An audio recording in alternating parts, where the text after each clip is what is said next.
Hey, Linda.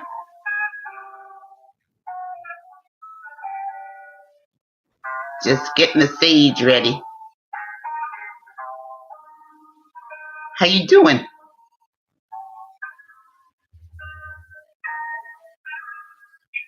Can you hear me?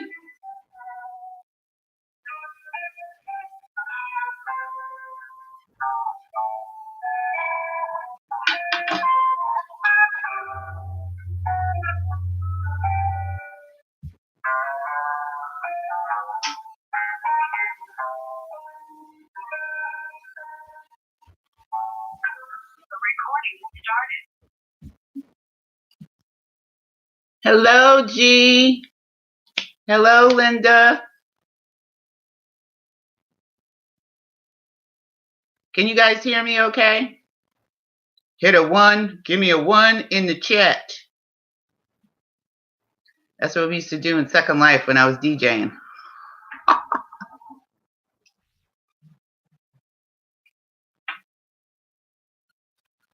If you can hear me, can you just put a 1 in the chat? Yay, yay, yay, yay. Thank you. We're just going to start in 1 minute. I just want to get this sage lit. Ow, I think I burnt myself. Thank you, Linda. Ow.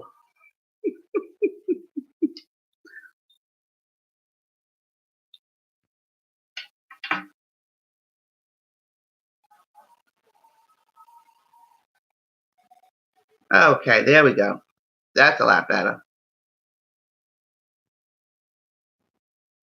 Welcome.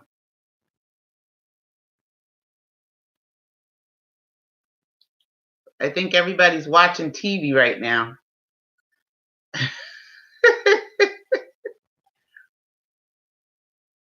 But that's okay. Here's some sage. Feel it. Suck it in. Bring it in. I'm pushing it out. All right, let's get started. It is 9:02. Let's get started.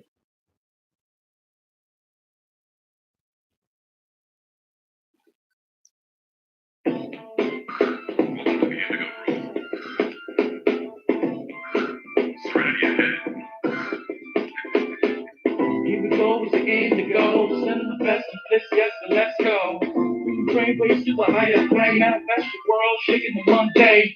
Shift up, make moves inspired, change self work first, taking you higher. Lean focus, spread it, get first like destiny.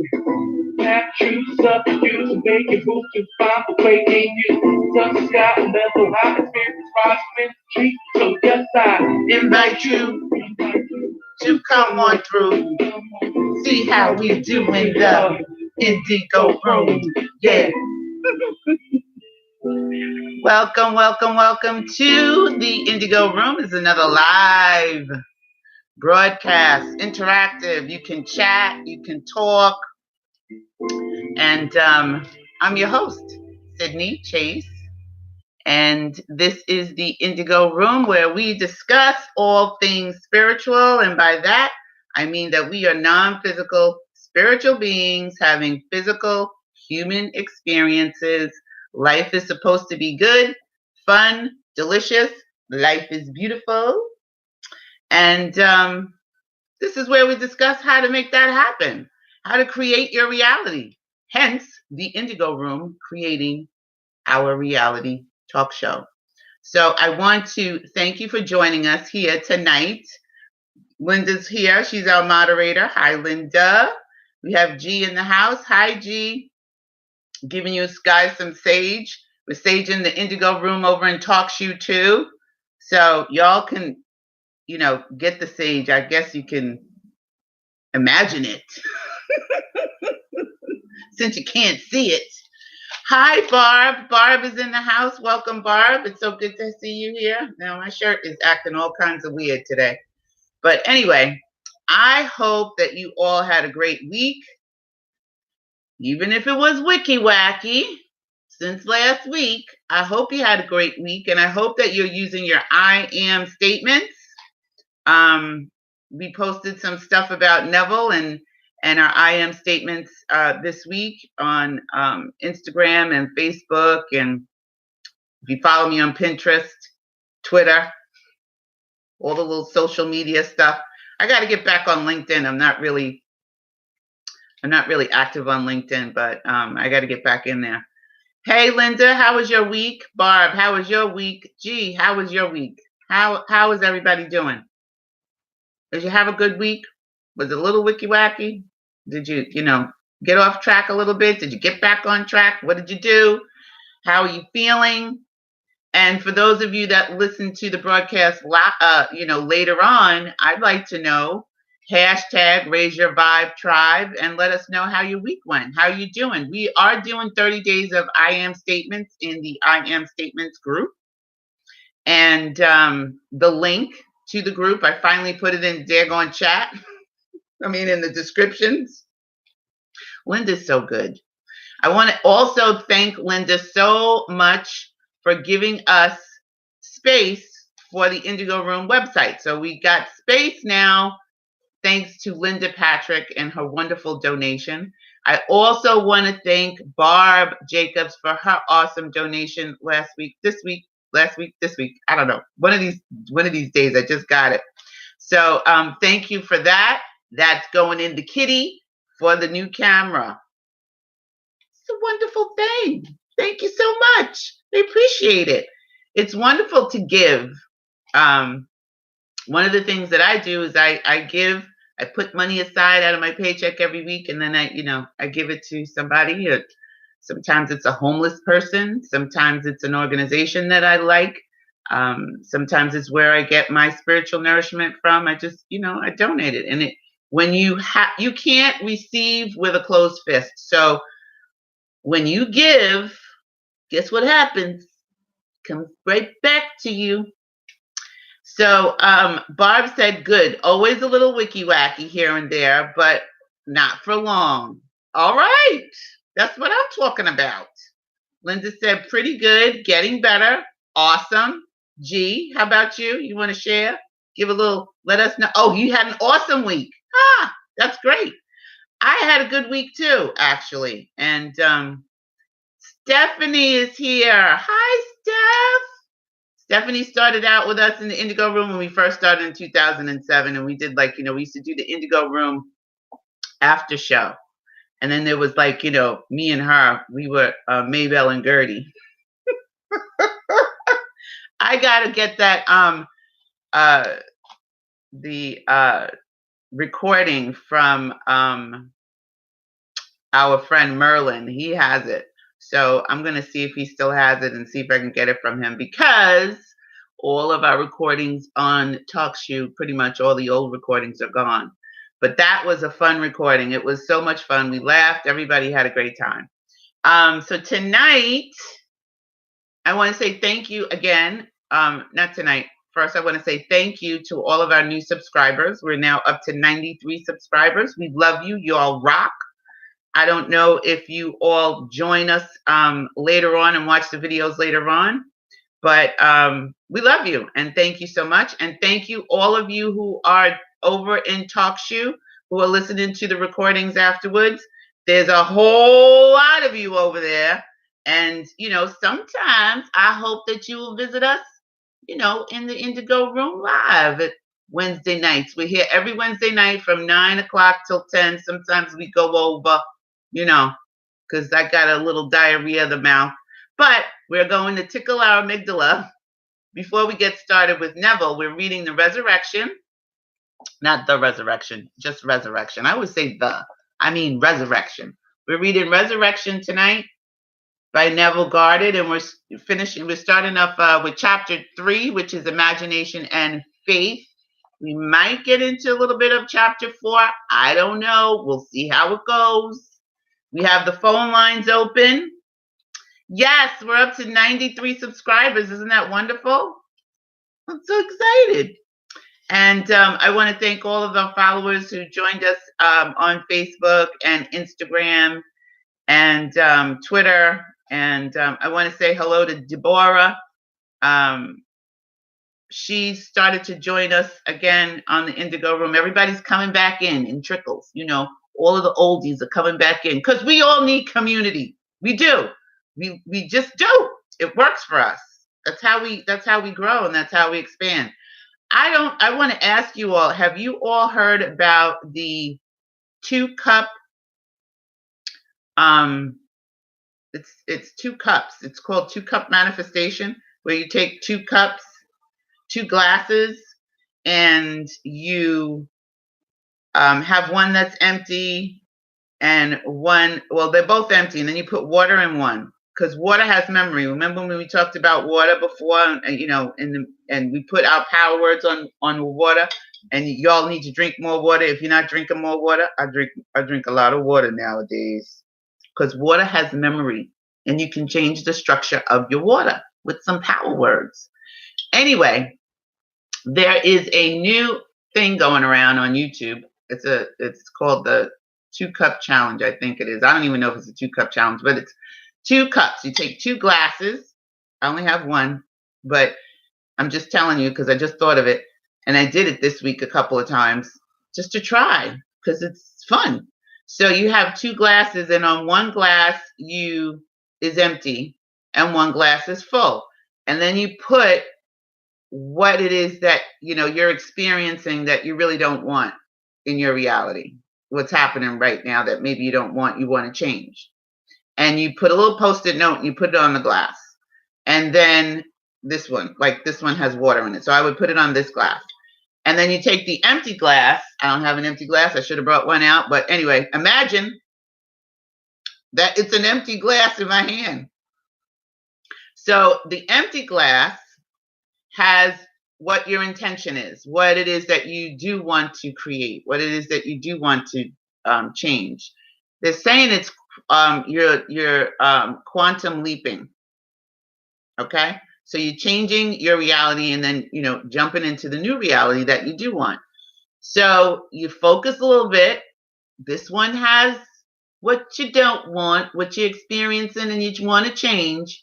And the empty glass, you put a little sticky note on it, right on there, what it is that you do want. What is your intention? What is your goal? What is your desire, your dream, whatever.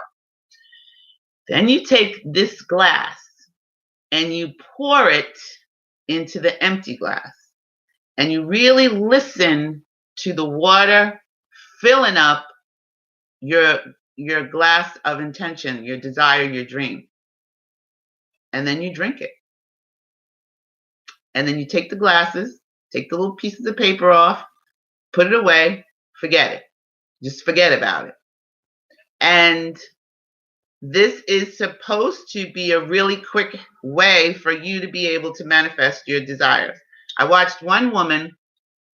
I'm going to do a better video on it later on, but I just wanted to share it with you in case you are interested. You could check it out and see if it, it's a lot of fun. You might as well try it. What the heck?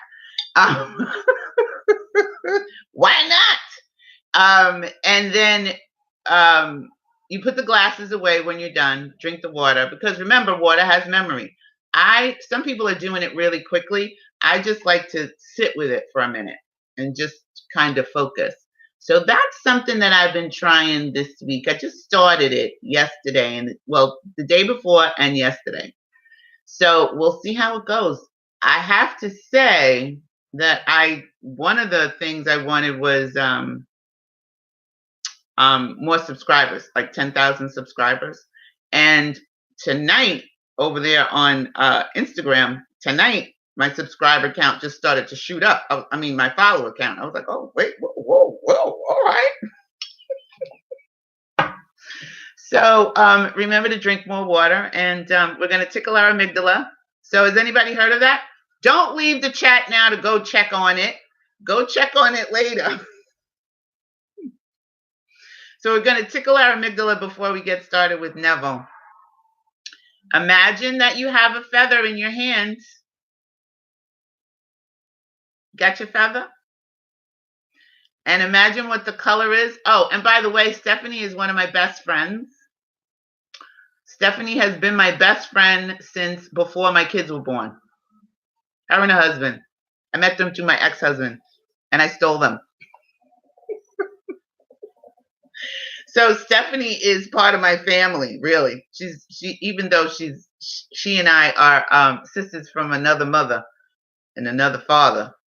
She's my sister. So welcome, Miss Steph. I'm so glad you're here. And she's my children's godmother. Anyway, so you imagine you have a feather in your hand. I don't care which hand you have it in. It's up to you. I always use my right hand. Oh, hey, Wanda. You got here just in the nick of time. There's 7 people listening to the show. So if you want to come in and join us in the chat, you're more than welcome to do that. Wanda, good to see you. Hi. So you got here just in time. We're getting ready to tickle our amygdala. Imagine that you have a feather in your hands. You figure out what the color of the feather is. Mine is purple. Purple and gold. And then feel the bristles. Imagine that you can close your eyes now if it helps you to imagine better. I already got my feather. I don't need to close my eyes at this moment. So imagine that you have your feather in your hand. You're feeling the bristles along the sides, what it feels like. It's soft, right? And then you're going to take your feather, raise it up to the center of your forehead, and then you're going to tickle your amygdala on the right. The amygdala is right above your temples. Tickle your amygdala on the right. And then slide the feather over and tickle your amygdala on the left. And that's it. We're done. Simple, quick and easy. Easy peasy. That's a brain hack. It'll help you when you're feeling wicky wacky. If you sometimes forget to do it, it's a wonderful thing. Put a little post-it near your desk. Tickle my amygdala throughout the day. And it does help you. Today, we had our new season started at the Met. So it's like chaos and craziness. Everything, well, not that it started. We are now selling the new season for 2019, 2020. And so it got a little crazy. It's been a little crazy week because we still are in our current season and we're selling the new season, and people are tickling my amygdala right there, all day long. So it will make you smile. If it doesn't make you smile, try it again. I always smile when I tickle my amygdala. So tonight, again, we're starting with chapter 3. Does anybody have anything they want to share before we get started?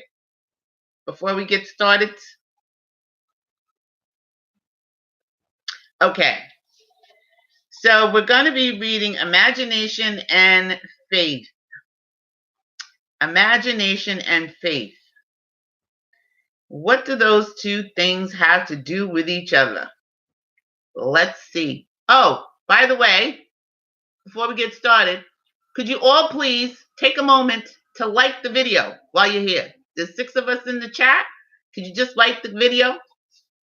You may not like it yet, but that's okay. It helps the algorithms, and it helps you also, if you're in YouTube, to see more content like this. Not necessarily from the Indigo Room or from me, but other, content creators who are doing spiritual work. And maybe you want to see more of that. So if you like this particular video, what happens is YouTube says, oh, you like that kind of stuff. They will now start to put more stuff in your feed just like this. And of course, it helps the Indigo Room too. So click like, comment, subscribe, ring the bell for new content so that you will know when we go live, or you will know when we post some new videos. Okay, so prayers. This is on page 19 if you have the book. I'm not sure what page it is if you have like the PDF or a Kindle. Prayers are not successfully made unless there is a rapport between the conscious and the subconscious mind of the operator. That would be us. You are the operator of your conscious and your subconscious. This is done through imagination and faith. Hey, Gary, good to see you. Yay, Gary liked the video. Thank you, Gary. We love you. By the power of imagination, all men and women, certainly imaginative men and women. I hate when they only just say men, I know what they mean, but I'm just saying. It's nice when they include us, in the men and women, are forever casting forth enchantments. And all men and women, especially unimaginative men and women, are continually passing under their power. Did you get that? The power of imagination, by the power of imagination, all people, certainly imaginative people, are forever casting forth enchantments. And all people, especially unimaginative people, are continually passing under their power. So if I'm not really that imaginative and I'm not really using my imagination at all for anything, I'm just reading the newspaper, I'm just really focusing on what other people are telling me, then I'm under the enchantments of people who are using their imagination more powerfully than me. Can we ever be certain that it was not our mother, while darning our socks, who began that subtle change in our minds? If I can unintentionally cast an enchantment over persons, there is no reason to doubt that I am able to cast intentionally a far stronger enchantment. Does that make sense? Does everybody get that? Everything that can be seen, touched, explained, argued over is to the imaginative man nothing more than a means, for he functions by reason of his controlled imagination. In the deep of himself, where every idea exists in itself and not in relation to something else, in him there is no need for the restraints of reason. For the only restraint he can obey is the mysterious instinct that teaches him to eliminate all moods other than the mood of fulfilled desire. Oh, you know what, Linda? We forgot to put the phone number in the chat. So if you want to call in, you can do that now. And the number is, it's right in front of me. The number is 605-313-4116. And the access code is 457900. So the number is 605-313-4116. The access code is 457900. And you'll be connected to the call when we start to chit chat with everybody. Imagination and faith are the only faculties of mind needed to create objective conditions. Does everybody know what objective conditions are? That means stuff that's outside of ourselves, like your house, your car, money, relationship, new shoes, a new purse, new watch, new job, a new pet. Whatever it is that's outside of yourself, that's the objective. That is objective. Okay, let's put myself on mute. The faith or health too, that's also an objective condition. The faith required for the successful operation of the law of consciousness is a purely subjective faith. Okay, why am I hearing people chit-chatting? That must be me. So I'm gonna put it on mute. Okay, we're all muted right now. I'm gonna start over. The faith required for the successful operation of the law of consciousness is a purely subjective faith and is obtainable upon the cessation of active opposition on the part of the objective mind of the operator. So when you have faith, right? faith required for the successful operation of this law of consciousness is purely subjective and is attainable upon the cessation of active opposition, which is our monkey mind, right? We have to quiet the monkey mind because that is what puts the kibosh on our faith. So if we're thinking, oh, it's never going to happen, Sydney's got us doing all these things, and I don't even understand it, it's never going to work, what is she talking about? You are putting the kibosh on your own self just by, your doubt all the time. So faith means you have faith, right? You have no doubt. Like I have no doubt that this chair is going to hold me up and I can sit here and I can talk to you. I have no doubt that this glass is going to hold my water. So if I didn't have any faith in the glass, I wouldn't pour the water in it to drink it. I would go get something else. I'd be like, you know what? This glass is a little shaky. I'm not putting my water in that. It's not going to work. I'm not going to be able to drink it. That's doubt, right? So faith is knowing that the glass is sturdy. I'm going to put the water in. It's fine. I can drink it. No problem. It depends upon your ability to feel and accept as true what your objective senses deny. So again, you don't have any money. Your bank account says you don't have any money. Your wallet says you don't have any money. Your pockets say you don't have any money.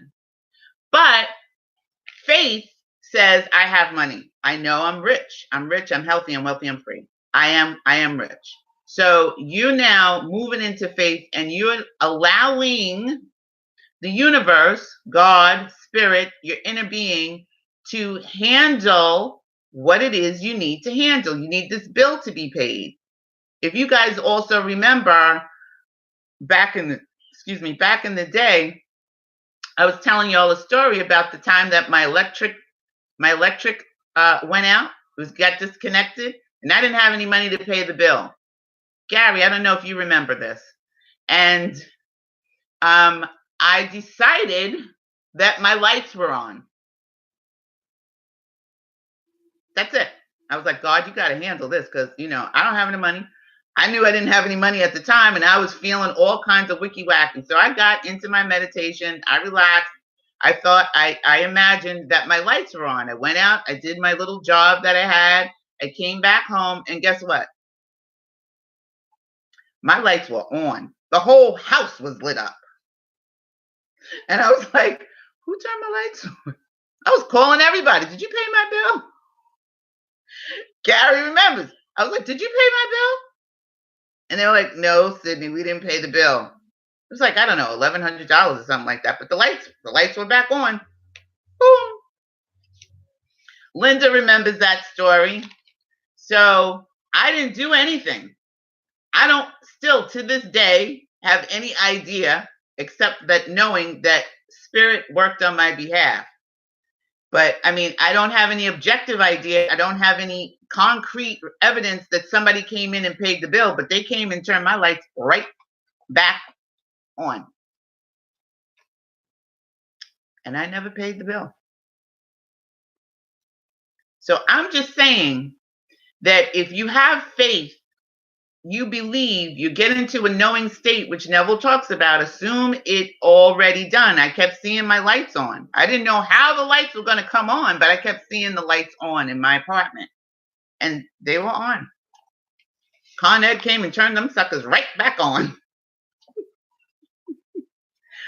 It depends upon your ability to feel and accept as true what your objective senses deny. Neither the passivity of the subject nor his conscious agreement with your suggestion is necessary, for without his consent or knowledge, he can be given a subjective order which he may objectively express. It is a fundamental law of consciousness that by telepathy, we can have immediate communion with another. To establish rapport, you call the subject mentally. You call them in your mind. Call them mentally. Focus your attention on him, her, and mentally shout out their name, just as you would attract the attention of anyone. I've been doing that with Idris Elba.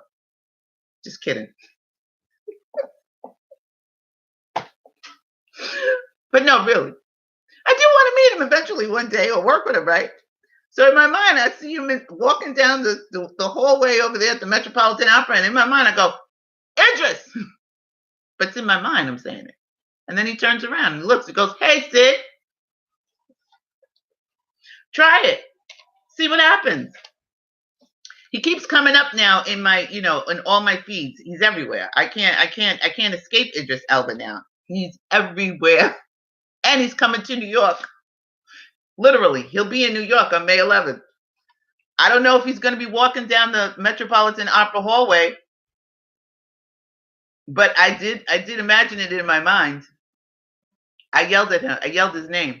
So maybe he knows who I am right now. Right, Barb? So represent him to yourself inwardly in the state you want him to obtain. Then imagine that he is telling you in the tones of ordinary conversation what you want to hear. Mentally answer him or her. Tell them of your joy in witnessing their good fortune.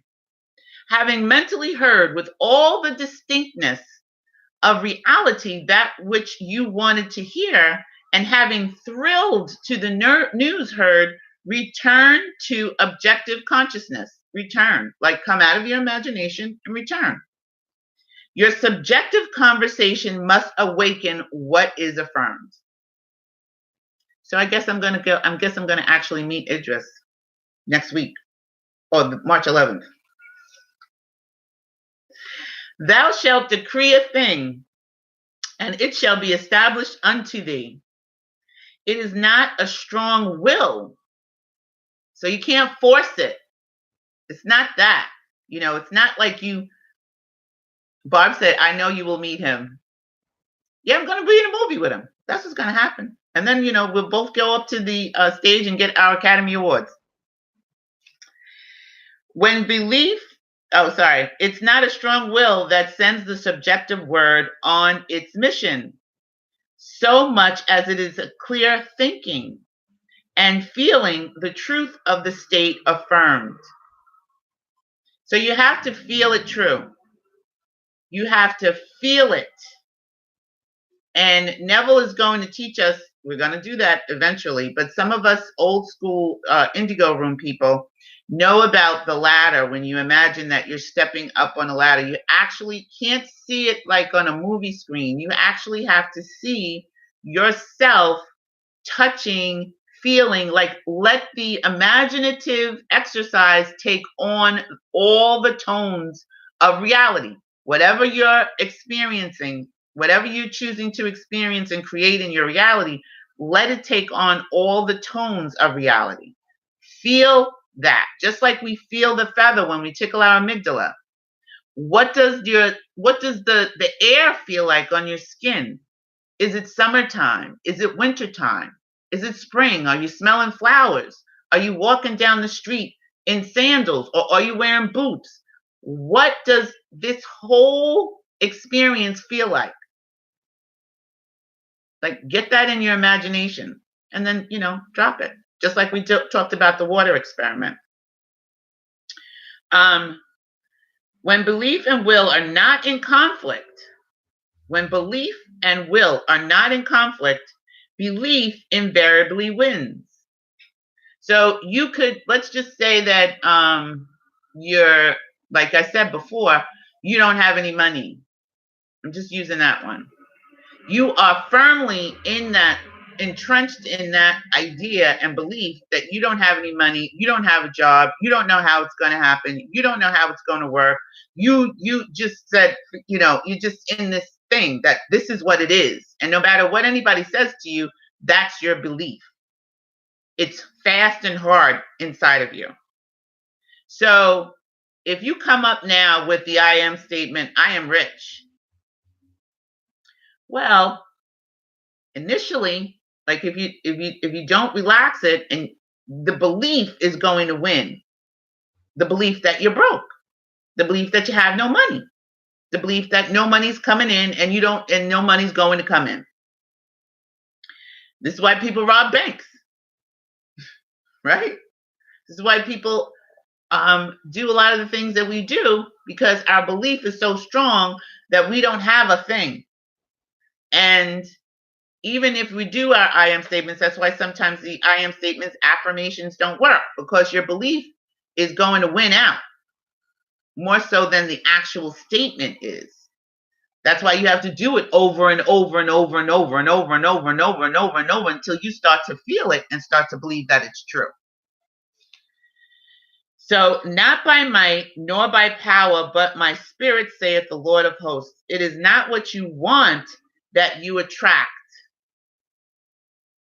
You attract what you believe to be true. You attract what you believe to be true. And I'm going to say that this is spot on, because I know from my own experience, I attract what I believe to be true. I don't attract what I want all the time. I attract what I believe to be true. Now, if what I want and what I believe to be true match, then yeah, sure. I can absolutely have that. But if I don't even believe it, I can't conceive of it, but I want it, it might not, show up for you. It's going to be a hard road. That's when you have to go rob a bank. And then you say, see, I got it. But now your ass is in jail. Don't forget to hit the like button. Therefore, get into the spirit of these mental conversations and give them the same degree of reality that you would a telephone conversation. If thou canst believe, all things are possible to him that believeth. Therefore, I say unto you, what things soever ye desire, when ye pray, believe that ye have received them, and ye shall have them. Again, it's already done. So until you get that click, we've talked about the click before. You all of a sudden, after you're doing all the work, you've been doing this work, and you've been sitting in your imagination, and you've been experiencing, the item or the thing or the experience or the moment in your reality as real, you all of a sudden will get a click. You go, oh, it's already done. And you just have to wait. You may feel happy. You may feel joyful. I try not to get excited about things anymore. What I try to do is have poise and calm, because excitement is an energy sometimes that will put the kibosh on thing coming in smoothly. It's like frenetic energy. Excitement is it's chaotic. So you want to be able to get a little bit poised. You want to be able to get some calmness in your thought process that it's already done. You don't want to get excited. I used to get excited, when I came out of my little thing, my little imagination experience and my experiments. Excitement is not the energy that you want to use, that you want to have. You want to be calm, knowing, confident. Confident is different than excitement. So you want to get that little click that you're confident that it's already done. The acceptance of the end wills the mean, and the wisest reflection could not devise more effective means than those which are willed by the acceptance of the end. Remember, Neville says, get to the end. Imagine the end of what it is that you want to have. So how would you feel if you had the new car? What would the end of that, acquiring that, feel like? Would you bring it to a friend? I would call Stephanie and say, Steph, guess what? I got a new car, girl. I'm driving down to Delaware to see you. Me, the dog, and the bird, we're on our way. That would be That would be the conversation I would imagine in my mind if I'm trying to create the new car. Just like I imagine I'm speaking to Idris and I say, "Hey Idris," and he turns and he looks at me and he says, "Hey Sid." So, what does the end feel like to you? What can you imagine the end scenario to be? Mentally talk to your friends as though your desires for them were already realized. In your imagination, do that. Imagination is the beginning of the growth of all forms, and faith is the substance out of which they are formed. Does everybody get that? Does that make sense to everybody? Imagination is the beginning of the growth of all forms, and faith is the substance out of which they are formed. Okay? By imagination, that which exists in latency or is asleep within the deep consciousness is awakened and given form. So everything that was once, this is a quote by William Blake that I love, and it knocks me out every time I read it. Everything that was once I think it was William Blake. Everything that was once that is created was once imagined. There's nothing that exists in our reality right now. Not these earrings, this necklace, my ring, my watch, my bracelet, my chair, my shirt, the phone, the pot, the sage, bundle of sage, the picture, my makeup, me.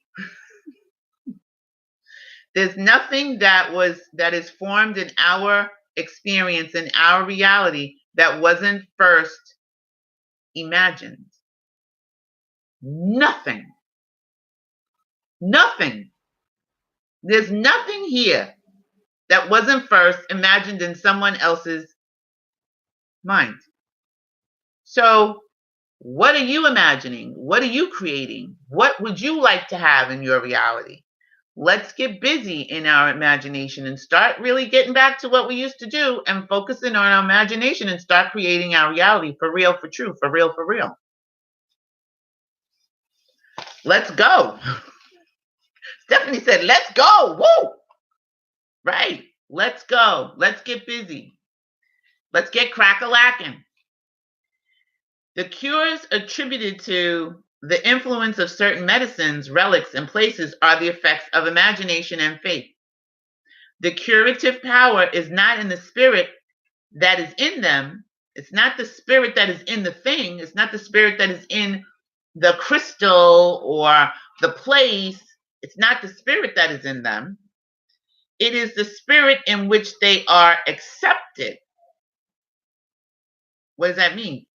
The spirit that we believe that these things can heal us and or cure us of whatever. So just like when you're doing the water experiment, I was thinking about the water experiment actually today, and I said, well, what that does is it gives you the acceptance and the belief that if you pour your desire into the you pour what you want, you pour what you don't want into the glass that you do want, and then you put it aside and you put it away and you let it go. Your mind doesn't have to really, really do all of that, work of belief. You can just put it aside. See what happens. That's the calmness. The letter killeth, but the spirit giveth life. The subjective mind is completely controlled by suggestion. So whether the object of your faith be true or false, you will get the same results. I was telling my son the other day, I said, the universe can't take a joke. You know that, right? He was like, what? What, Ma? My son Steven is a really great manifester. So is Sean, but they are so hard-headed. They're worse than me. I'm hard-headed, but they're worse than me. I said, the universe cannot take a joke. I said, so if you're saying, he said, well, I'm broke. I said, you're not broke. He said, I was just kidding. I was just joking. I said, the universe doesn't take a joke. It doesn't have a sense of humor like that. It takes you at your word. So if you keep saying that you're broke and you believe that you're broke, guess what? Universe says, oh, God says, oh, Spirit says, oh, okay. Hello? Am I still here? Am I still here with you guys? I had a little glitch there. Let me know. Okay. Thank you. I don't know what the heck that was. It's YouTube. It's technology. There is nothing unsound in the theory of medicine or in the claims of the priesthood for their relics and holy places. There's nothing wrong with it. The subjective mind of the patient accepts the suggestion of health conditions on such states, and as soon as these conditions are met, proceeds to realize health. So it's like the placebo effect, basically. But these places do have energy. They do have power. They do make you feel good when you go to these places because it's like a little portal. You know, everybody goes there to feel good to like maybe Sedona or some other place where the energy is really, really great. And you feel it. Some people do feel it. Some people are really connected and they feel it. And some people just go, oh, well, you know, this is a nice spot. Yeah, I don't feel nothing. But when you have the acceptance and you are ready and you believe that these places have that energy, you'll feel that energy. The energy's there. You'll feel the energy. But it's you that's doing the work. It's not necessarily the place, right? According to your faith, be it done unto you, for all things are possible to him that believeth. Confident expectation of a state is the most potent means of bringing it about.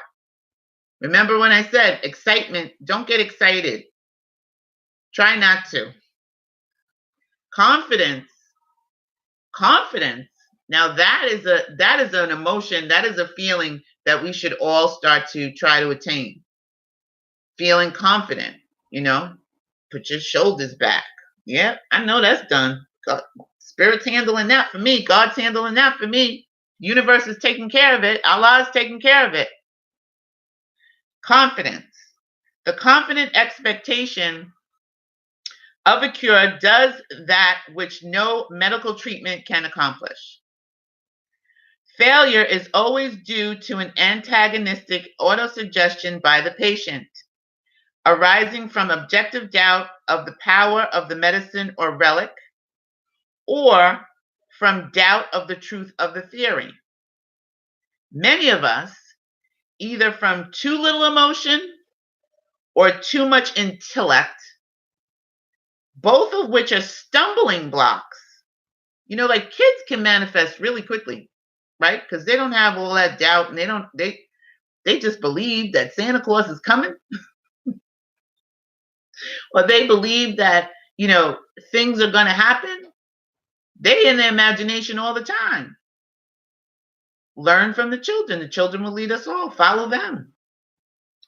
But either from too little emotion or too much intellect, both of which are stumbling blocks in the way of prayer, cannot believe that which our senses deny. To force ourselves to believe will end in greater doubt.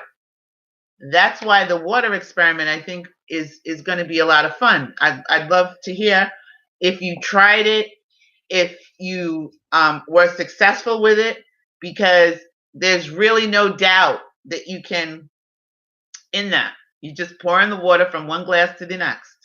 You're putting your intentions out. You're putting what is.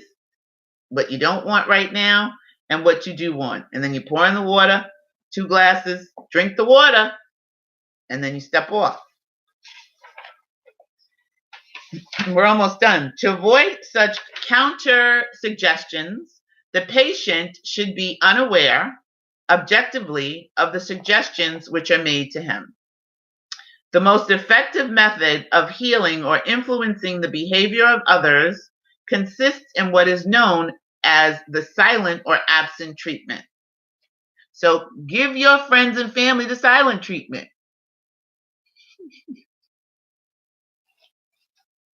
Give them the silent treatment. So sit there in your imagination and imagine that you're seeing them and they're saying what it is that they desire and what it is they want to be, do, and have, right? And you're hearing that in a telephone conversation. Give them the silent treatment. That's what I'm going to rename this video.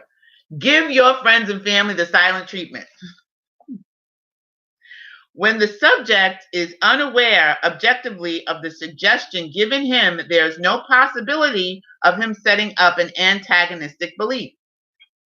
It is not necessary that the patient know objectively that anything is being done for him. From what is known of the subjective and objective processes of reasoning, it is better that he should not know objectively of that which is being done for him. The more completely the objective mind is kept in ignorance of the suggestion, the better will the subjective mind perform its functions. The subject subconsciously accepts the suggestion and thinks he originates it. All right, well, you thought that yourself, or you just go ahead with that. I'm just happy for you. Proving the truth of Spinoza's dictum that we know not the cause that determines our actions. Oh, it was a hiccup, a vortex. Stephanie said there was a hiccup. And adults are smart enough to outsmart themselves. Yeah, we sure enough are. I'm trying not to be like that no more. The subconscious mind is the universal conductor which the operator modifies with his thoughts and feelings. Visible states are either the vibratory effect of subconscious vibrations within you, or they are the vibratory causes of corresponding vibration within you. A disciplined man, woman never permits them to be causes unless they awaken in him desirable states of consciousness. So visible states are either the vibratory effects of subconscious vibrations within you, visible states. You're feeling good. You're smiling. You're in your new home. You're in your new job. That's a state, right? Another hiccup. I'm back. Am I back? Am I back? I think I'm back. We had another hiccup. Okay, thank you, Linda.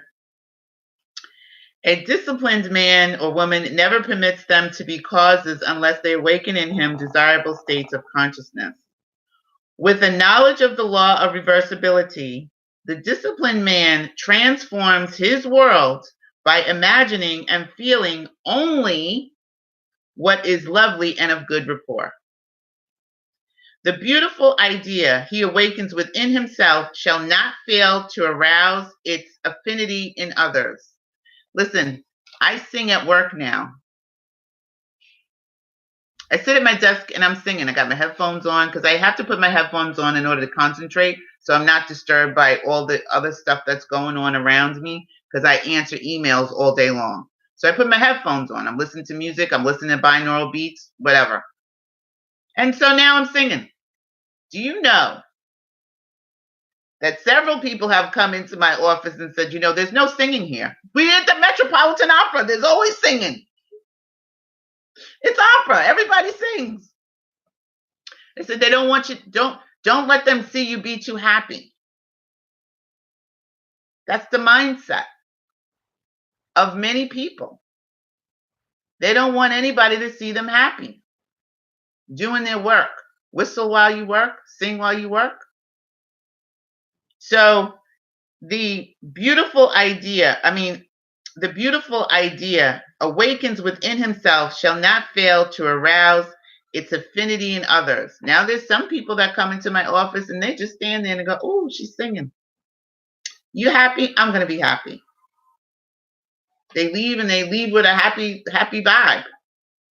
So you definitely can affect others. When you're walking around and you're smiling and you're feeling good, people tend to vibrate towards you because they want to feel good too. They want to drink what you're drinking. I'm drinking water with my power words. That's what I'm drinking. He knows the savior of the world is not a man, but the manifestation that would save. The sick man's savior is what? What is the sick man's savior? Does anybody know? We're on page 22. What is the sick man's savior? What is the hungry man's savior? What is the thirsty man's savior? If it's not a man, or right, a sick man's savior is health. The hungry man's savior is what? If the man is hungry, what is going to be his savior? That would be food. Yes, Linda, food. Barb, food. The thirsty man's savior is what? The broke man's savior, the broke woman's savior is what? So the savior is not what we've been told or to believe. You know, Jesus Christ, the savior, is going to save you. It's going to save the world. Your savior is the thing that's going to save you at this moment, at this time. He walks in the company of the Savior by assuming the feeling of his wish fulfilled, by the laws of reversibility that all transformations of force are reversible. The energy or feeling awakened transforms itself into the state imagined. He never waits 4 months for the harvest. If in 4 months the harvest will awaken in him a state of joy, inversely, the joy of the harvest now will awaken the harvest now. So, again, when we talked about the law of reversibility, if the harvest in 4 months, you're going to be joyful. Oh, I can't wait. I can't wait until the harvest. Boy, we're going to go out there in the fields and we're going to get all this stuff. And, you know, it's going to be great. I can't wait until the new job. I can't wait until, you know, I meet my new husband, my new wife, my girlfriend. I can't wait till that happens. And it awakens a state of joy within you. It awakens a state of expectancy within you. If that idea and concept can awaken a state of joy within you, then the state of joy can inversely awaken the harvest now, awaken what it is that you're looking to manifest now. So if you get into the state that you want to be in now, you can have that thing now. It's just a matter of getting into the state. And that's where sometimes we fall short, because we go in there, we do our imagination, then we come back out of the imagination and go, oh, it didn't happen. It's not going to happen. It didn't happen. I got to do it again? You mean how many times I got to do this? Well, how many times do you have to eat? You only eat once? Twice? In your whole life? Now is the acceptable time to give beauty for ashes, joy for mourning, praise for the spirit of heaviness, that they may be called trees of righteousness, the planting of the Lord, that he might be glorified. That is the end of chapter 3, which is the prayer, the art of believing, imagination, and faith. Neville Resurrection, chapter 3. Next week we'll do chapter 4. That was a whole hour, but we have the phone lines open. Linda's in the chat, and I don't know if anybody called in. Oh, it's just me and Linda. So I'm going to unmute us. Hey, Linda. How are you? Oh, wait, let me mute something. Let me mute myself here. Muted. Okay. There we go. Can you hear me now? Okay. There we go. Can you hear me now? Okay. I don't understand why this is doubled today.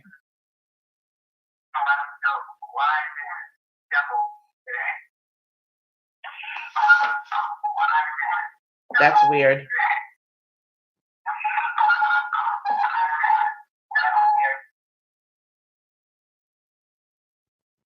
All right. Let's unmute Linda. Okay. There you go.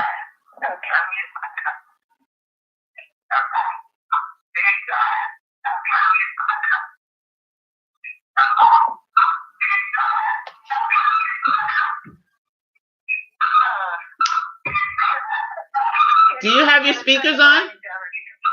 Do you have your speakers on?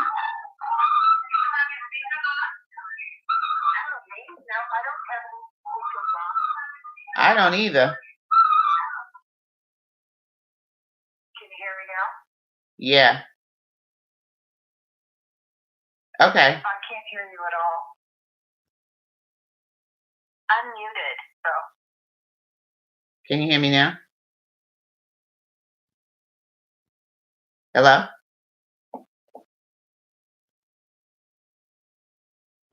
Are you there? Are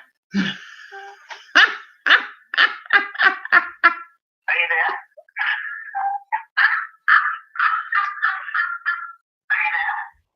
All right. Muted. Just talk.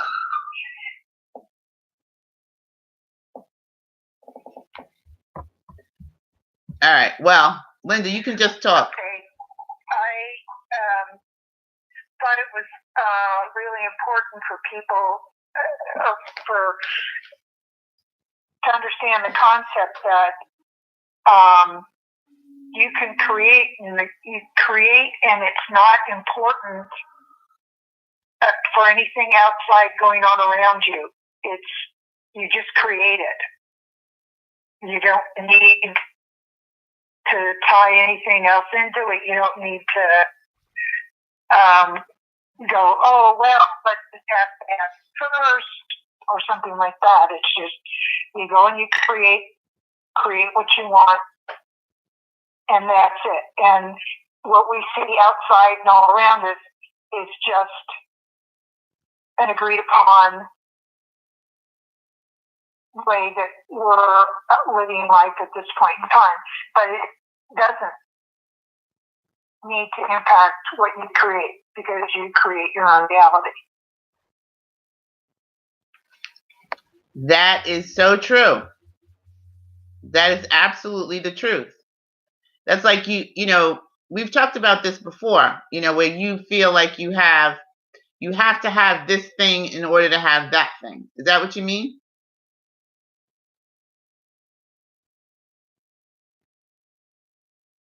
Okay.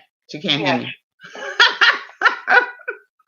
Yeah. So, you know, you don't have to have all of these ducks in a row. You know, that's you decide that. You're saying, oh, I have to be able to go to point A before I can have point B. Well, universe knows the directions. You just need to decide where you want to go. You just need to decide where you want to go and how you go, and let God, the universe, do the heavy lifting. Linda said there's a 5-second delay from phone to YouTube.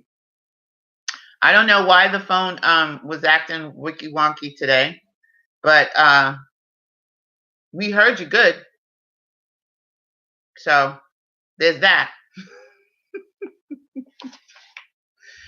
But you don't need to have one thing in order to have the next thing. You can take the fast track. It's just like my son, who decided he wanted to go to Japan, thought he had to have all of these different things happen first. I said, just put your applications in, see what happens. Set the intention. You take one step, set the intention. Who knew that once he put that out, well, I kind of knew. He didn't know that everything that he wanted would just fall into place.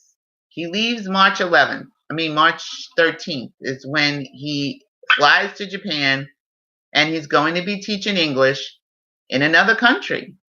This was his dream. Now, everything just lined up perfectly. Everything. So now he's on his way. He just so happened to be taking his vacation in Japan, and they said to him, well, would you mind not going back home after you did the interview? So we don't know how the furniture needs to be moved. Stop dictating how the furniture needs to be moved, because in the way we would do it, the living room would look ridiculous. You're going to put the couch over there, want this over there. Oh, wait, I don't want the couch over there. God says, okay, wait, you want me to rearrange it, or do you want to do this? So decide what you want, imagine what you want, get in the feeling of it, and then get that click that feel confident. Do it as often as you need to do it in your imagination. Don't make it a long, drawn-out scenario, but just get to the end. Feel the end. What does the end feel like? The success of your manifested desire. What does that feel like to you? Take on the tones of reality. Spend some time experimenting. Try it with little things first. It doesn't matter, but to us, it seems like, the big things are harder to manifest than the little things. That's because we have so many different vibrations going on about the big things that we think it's huge. To the universe, to God, it's not a big deal. To us, it seems enormous. So if you need to, then start with something small first and see how that feels. Maybe it's a piece of pie you want to create and manifest to test yourself. Maybe it's a cup of coffee. Maybe it's a ride to work. Maybe it's your boss saying that you did a good job. Okay, if that's really hard for you, then let it go. If that's not something that you are used to having, don't do that. Do something that you know that you can feel it and believe it to be true. Remember when I said the time that I had my boss say, "You're really on a roll, Sydney." And he said it, like I did it a couple of times in my imagination, felt it. I saw him, felt Jerry saying that to me in the next couple of days. That's exactly what he said. So try that this week. Get in your imagination, play around, feel around. If you need help, put it in the comments below. Let us know what you experienced. Hashtag Raise Your Vibe Tribe in the comments down below. And let us know if you need help with your imagination. Send us an email at theindigoroom2@gmail.com. We'll assist you with that. You can also visit us in the I Am Statements group. Join us there. Also, you can follow us on Instagram, Facebook. On Instagram, it's the Indigo Room Show. On Facebook, it's the Indigo Room Creating Our Reality Show. And we are doing I Am Statements for 30 days. Cleopatra's barking in the background because somebody knocked on my door. If we're doing that for 30 days, and then, we'll kick it up again and we'll doing it for another 30 days. But you can join us right now in doing your I am statements. We started February 6th and we're ending it in March 6th, and then we're going to start again.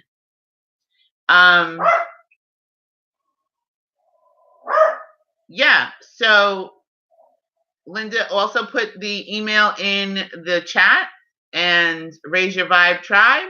You could use that hashtag on on Instagram, and I check that periodically. If there's something that you want me to see, and you're not my friend, or you're not following the Indigo Room. I don't know why you're not following the Indigo Room. You should be following the Indigo Room. But let us know. Try the water experiment. Let us know how the water experiment went. Also, if you want to send your stories to me so that I can create your story on the Indigo Room Storytime channel, Storytime with Sydney. We have one video up. I'm in the process of editing a new one. We're going to put that up there. So just try these techniques. Not try. Do them. I don't want you to try. Sorry. I take that back. I want you to do these techniques. Do them, because there is no try. You either do or you don't do. So if you don't do it, great. But if you do it, let us know what happened. What was your result? I want to thank you all for joining us here this week. If there's any announcements you need to let me know, just put in the chat before we go. Linda, thank you for joining us.